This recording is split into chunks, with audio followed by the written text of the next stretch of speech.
Hey guys, welcome to the Real SD podcast. I'm your host, Patrick O'Connor with Market Real Estate, and we meet with San Diego's most dynamic entrepreneurs, creatives, artists, and professionals to talk about our city, business, food, music, and what inspires us most. So join in and meet your neighbors. All right, awesome. Thank you for joining us, guys. Today we have Ron Berg and Andy Wilt of the Wilt team with People's Mortgage. And so they're going to talk to us today about some of the, all the new information that's coming out in the lending environment, just everything that's changing really day to day with the current situation going on. So what we'll do first is just quick intros and meet you guys. So why don't we start with Ron? I'm with People's Mortgage. I've been mortgage lending since 2001. I have a focus on down payment assistance programs, and we lend in Nevada. And then Andy, introduce yourself real quick, and just so we'll do quick intro and hear a little bit about you. Sure. Yeah. My name is Andy Wilt. I'm been with Mortgage since 2013. Started my mortgage career in 1999. So it's been a fun run. Made it all the way through the crash of 2008. Yeah. And who knew we would see turbulence again so soon? Yeah. I think we were all trying to forget about that, and then yeah. Well, that's the funny part about this is not 2008. This is all self-inflicted. It could go away as quick as it came, but yeah, exactly. And that's one of the things I want to dig into a little bit later about just the difference between the two situations. And of course, there people have a lot of anxieties about their home and, what could happen with the value and just, a little bit of what we all know just from our professional perspective and what we read about how this is a little different. So we'll kind of jump into all that stuff in a minute here. Yeah, one of the things we do is we always pick a record of the day, and so we'll figure out if this was a joint effort or if it was one or the other. But we got men at work, business as usual, so that's going to be sort of our background track. And I thought that was funny because business as usual, it's very on theme for the current set of events right now. It's anything but usual. So who picked this one? Was it a joint effort or? At the collection, and that one just jumped out, and I said, that one is so, it was an obvious choice for me. Yeah, so Andy supported it. Yeah. Awesome. So just kind of jumping right in, how are things different for you guys? Are you working out of your office? Are you guys both at home now? How have things changed recently with the coronavirus situation? Well, we are essential. So, and so we're to be serious, and we have a very small office in Loma. So it's really Ron and I. We have a very small herd immunity. Both of us have been healthy throughout the whole work. And, we've been coming into the office. We both have kids and families. So without school going in, without school being in session, we've got a lot of clients that need our assistance and have some come to the office to be as productive as possible. Yeah. And so you guys both have kids at home. Is that what I heard? Correct. Yeah. So I'm sure that's Ron's changed a lot with homeschooling and all that. Yep. I have a 4 and 5-year-old. So my 5-year-old's a kindergartner. And so, just starting to do the distance learning and she's a kindergartner. Nothing serious. Yeah. Awesome. And in terms of now, you guys have your team in office, but then of course in our industry, our wider team is, a realtor, a lender, escrow. Those are generally sort of the main players that bring a transaction from start all the way to a successful finish. So how has it been going in terms of communicating? And has there been anything different in terms of how you communicate with those partners and those sort of outside team members? It's been amazing. The industry adapted quite well. I think as a whole, people maybe don't realize, and I don't know the audience, if they're in real estate, you probably realize that everything is electronic these days. Yeah. We're on the verge of migrating into a complete electronic closing. Yeah. but really, other than the notary at the end, the current loan process, you don't ever have to be face to face with any. Yeah. Yeah. You sign your contract after you view the property with your agent face, most likely. Although now you're video tours, and that you could probably, that arena. But you sign your contract electronically. It gets emailed over to the lender, email escrow, who could be working from in an office. They're providing us all of their services, and then we do everything we do electronically. Our clients are using the mortgage portal to supply their documents, which they log on to all of their systems electronically, download, upload. That's the most secure way for us to interface with our clients is through the mortgage portal, has the highest security protocols. And then our underwriters are all over the place. Most of our underwriters for home for years, we all access the same database, retrieve the documents, electronically, it's reviewed. So we were set up for this long ago to be able to work electronically from anywhere, as long as you have an internet connection. I think escrow have been more traditional in the office, but they didn't miss a beat. As far as I can tell, we closed transactions in as few as 21 days since the lockdown. So it's still business as usual for the most part, the processing stuff. Yeah, definitely. And a couple things to kind of go back and touch on through that. So I've actually been a personal client of you guys for property that I bought in the past. And you mentioned that mortgage portal, and that's a really awesome tool because, like you said, it has a very clear list of documents that you need right from your house. You upload your tax returns, your paychecks, your savings, the things that you guys need on your side. You're just reviewing them right away as you get them. So it just streamlines that whole process. And then, within, a day or so, for me, Ron sends back, a video message, talking me through some of the stuff, and then, putting out the different scenarios in terms of, we had asked if it was going to be, what would a 5% down conventional mortgage look like as opposed to, an FHA, and he broke down the different costs. And so it was all that stuff, just so quick and so informative. And then from there, you can just be very confident in terms of making your choices on your purchase from there. So right. That's a really excellent tool. Yeah. And making adjustments too, as you have your mortgage away, and then you're out shopping, and now it's, well, show me this property that's worth $10,000 less. That look like. So we really put you to work when we were shopping earlier this year and ran through several scenarios, and he was always gracious about just getting us the information as fast as he could. And it really gave us the power to be able to go out there and just make really fast, informed decisions about getting a perfect house when we were shopping. So it was awesome. And that's why one of the reasons I recommend my clients to you guys to have a really informative and, communicative lending partner. So, might be worth noting, you had the beta version experience. It's gotten the portal much more integrated and usable for the public side. It's always been, it's had the same function, instantly delivering things securely. But now you can, if you're so inclined, if you believe in technology, you can link to your payroll and download your pay stubs, W-2 directly from like ADP, for instance, and you can also direct connect, link your and suck the information right from their site into our site. So you can really,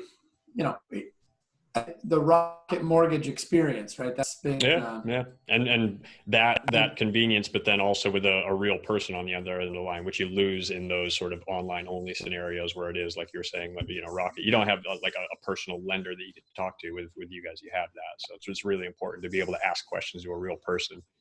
I think Rocket Mortgage just has like a $1 trillion advertising budget. Yeah, exactly. Yeah. If you can get your brand name out there, you're 10 steps ahead of everyone. So, but then one of the other things that, sort of as you move through the transaction process that I want to hear if you guys have seen any differences is So once you get your offer accepted, one of the very next pieces of the process is you call the appraiser.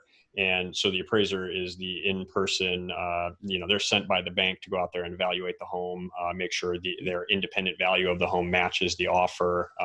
So have you guys seen any differences in the appraisal process?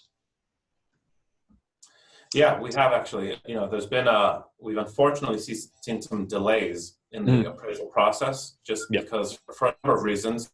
There are certain appraisers who actually decided not to take on work during this time. And so it's limited the appraiser pool of, and there's other issues posed with the seller of the home, or if they have a tenant in the home, if it's an investor sale.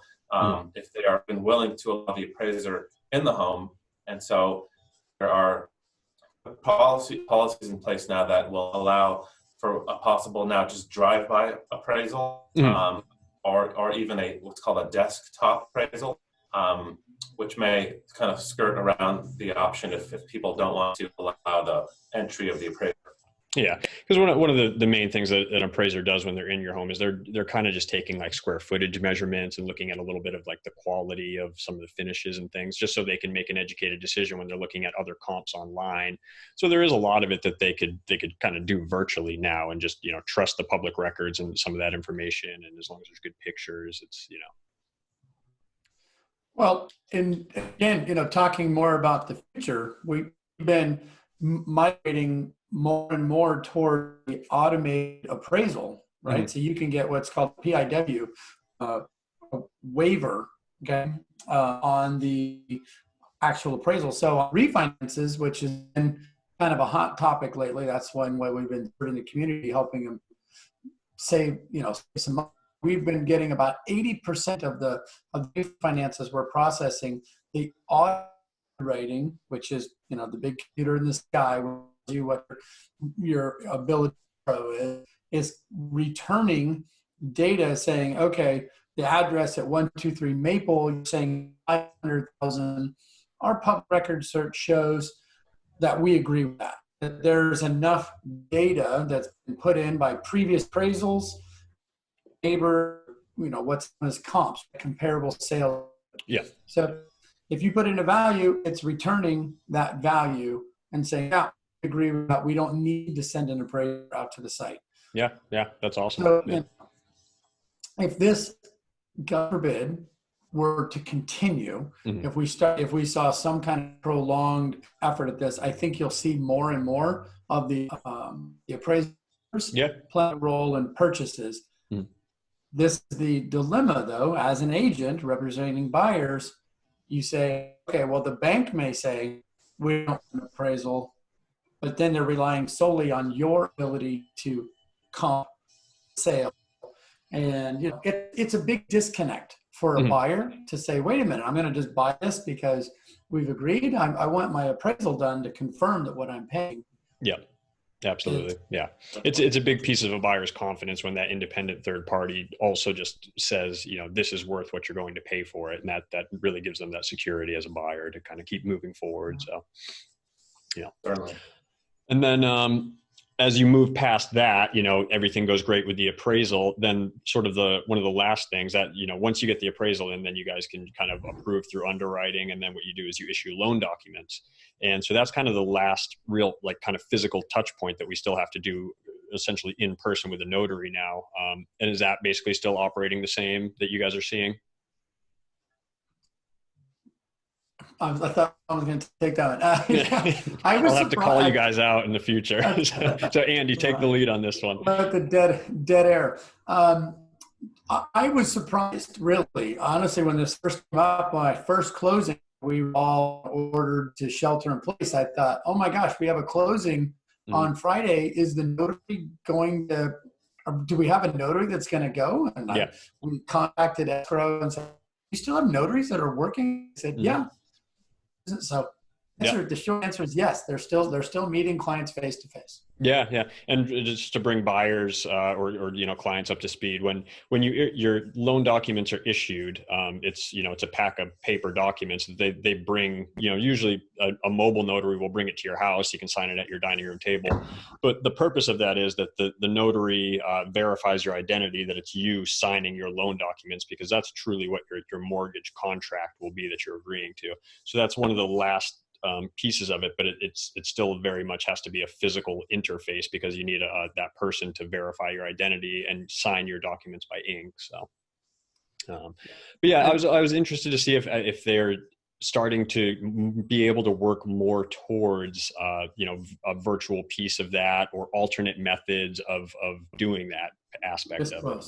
Yeah, yeah. Mm-hmm. It was supposed to be implemented by fourth quarter. People's mortgage. I believe there are some people that are ahead of us in this, Mm-hmm. but the legislation, there's two pieces to it. So it was supposed to be in place by the end of 2020. Mm-hmm. And there's the state, it has to be legal in the state in which you're doing business for the mortgage company to allow it. So there's some red tape, but essentially you nailed it. And that the notary's role in it is to identify with IDs and thumbprint that the note and the deed, which are the two instruments. So everything else is just legal stuff, but I should say disclosures, right? Yeah, really. yeah. But the note and the deed, one gives you ownership, one makes you liable. Yeah. Those are the two pieces of the package that are still required to have the notary involvement on. Mm-hmm, mm-hmm. And so a little bit of this is more of it sort of grinding through the gears of government that needs to say, like, it's okay to not have a person in front of you to do this now. So it's just that kind of slow grind to get through that aspect of it. Yeah. And I mean, I don't know how deep you want to go on this, but the mortgage portal, we were talking about it before. Part of the disclosures, the loan disclosures, are all electronic now. Mm-hmm. And protocol was designed or implemented to allow that, was really the cornerstone is going to allow the RON, right? That's what they're calling it. What does it stand for again? Online notary or remote online notarization. Anyway, RON is what it is, the acronym. I apologize for not coming in with the term. But it's all very specific. You have to register. You have to do a double opt-in to get your loan disclosures. You have to agree to do electronic signings, and it's all IP stamped, time, date, and everything. So it's very secure. And that protocol is what's going to allow the electronic notary to work. Yeah. Awesome. Well, it's promising. It's just, it's on the horizon and it's getting very close. So, I mean, that's great news. So yeah, excellent. Pretty soon we'll never have to see each other. Yeah, I know, right? Yeah. If this is it, we'll just be doing these and that's it. And then the next kind of will lead out of that, that's the transaction process and stuff. And that's great that, business is still moving, because this really is such an essential industry and really does feed such a big chunk of the GDP and the economy is real estate. Mm-hmm. So it's, that's all still happening for those people who, of course, there's people who still have to move and still have to buy and sell and purchase. So it's still happening. But the next part is, all the people who currently own homes, and then some of their sort of concerns and what their options are. Maybe they've been furloughed or they've been laid off, and now they've got a mortgage payment looming. And some of the different mortgage services and companies have just rolled out these sort of different options that I wanted to see if you guys could start to tell us about a little bit. And if Ron, you want to lead off with that. For sure. So the CARES Act, which was the stimulus act that was passed a couple weeks ago, required mortgage servicers to allow pretty much any homeowner who has a mortgage to go into forbearance. They just have to attest that they are in need, and the mortgage servicer has to provide some type of relief through forbearance to these homeowners. And so there's been a big misunderstanding though between what forbearance is and confusing with a deferment. Yeah. So a lot of homeowners are thinking that they're able to essentially skip payments and either get them completely waived, or in other instances get them tacked onto the back of the loan to be dealt with later. Yeah. That's not the case, and that's one of the biggest misconceptions of what's going on right now. Mm-hmm. And so, if you are to a 3-month forbearance, when you come out of it on 4, the way it's written right now, you're going to owe all 3 of those months back plus payment number 4, which essentially really doesn't provide any relief to homeowners. Yeah. Yeah, absolutely. I mean, it's, it gets you through those 3 months, but then all of a sudden you have 4 mortgage payments due at once, people aren't going to be able to stomach that.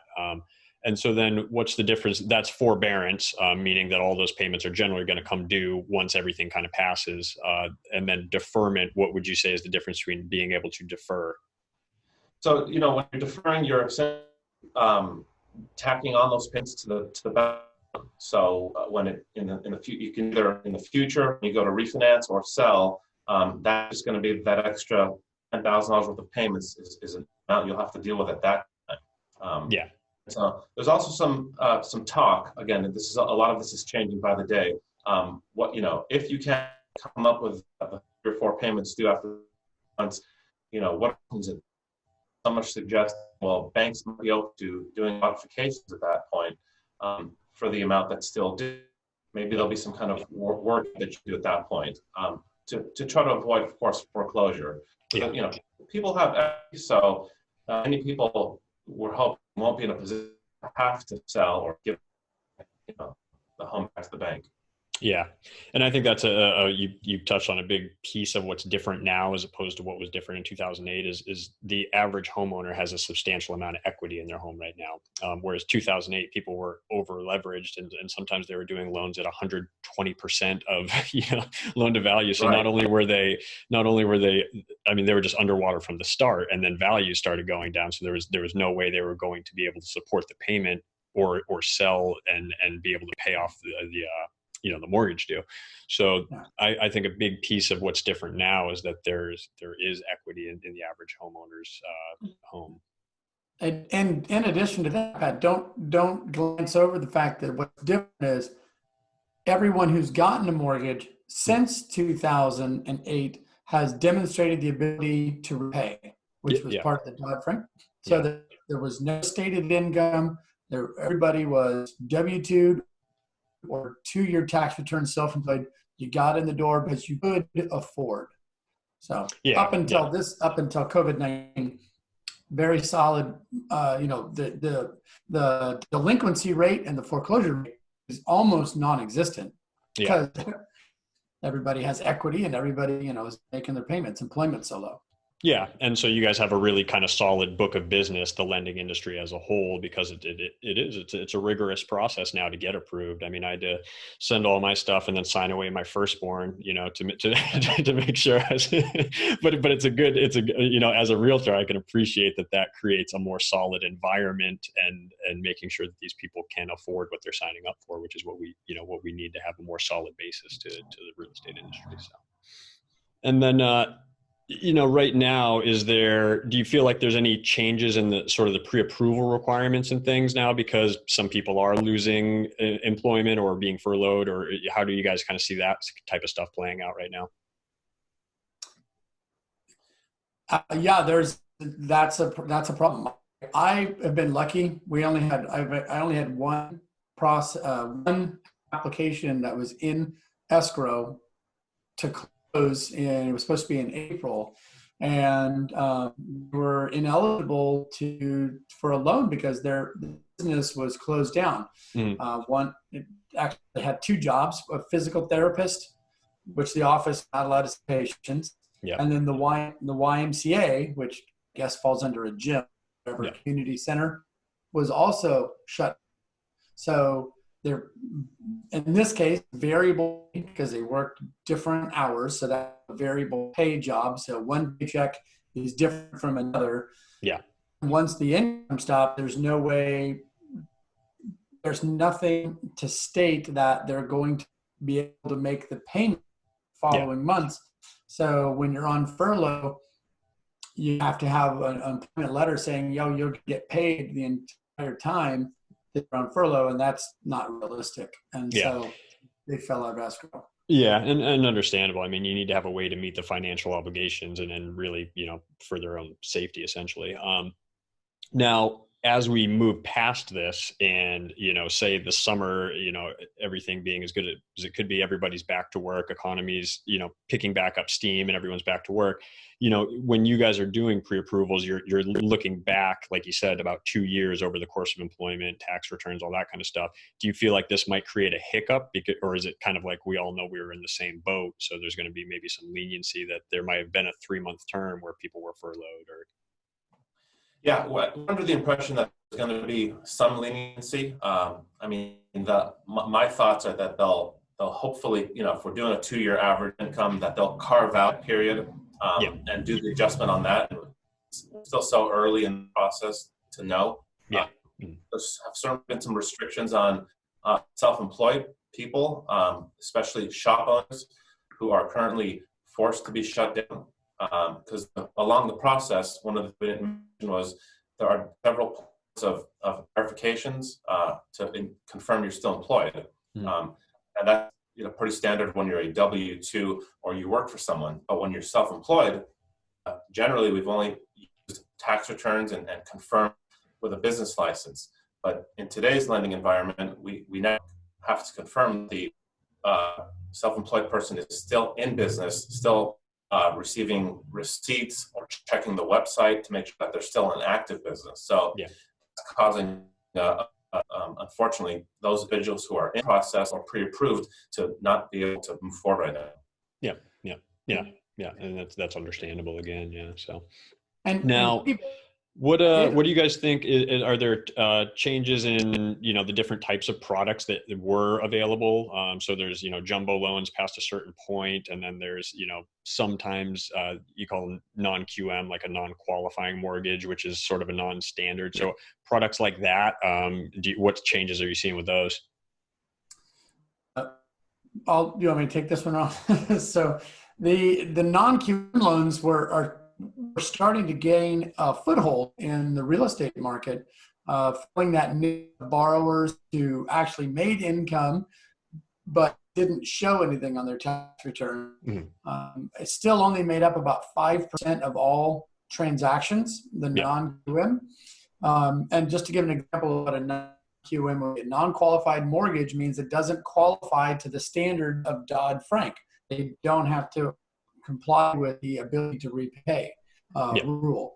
If you're a self-employed individual and you tell the IRS that you don't make any money or a limited amount of money, but you're depositing $20,000 a month average into your personal account, you can take those statements and add them together and divide them by 12, and then we'll accept that. They would accept that as income, the normal qualification, credit reporting, and all that stuff. In lieu of the people who get a standard paycheck that just says I make X dollars a month, this is kind of how other people can prove they still have proof of income.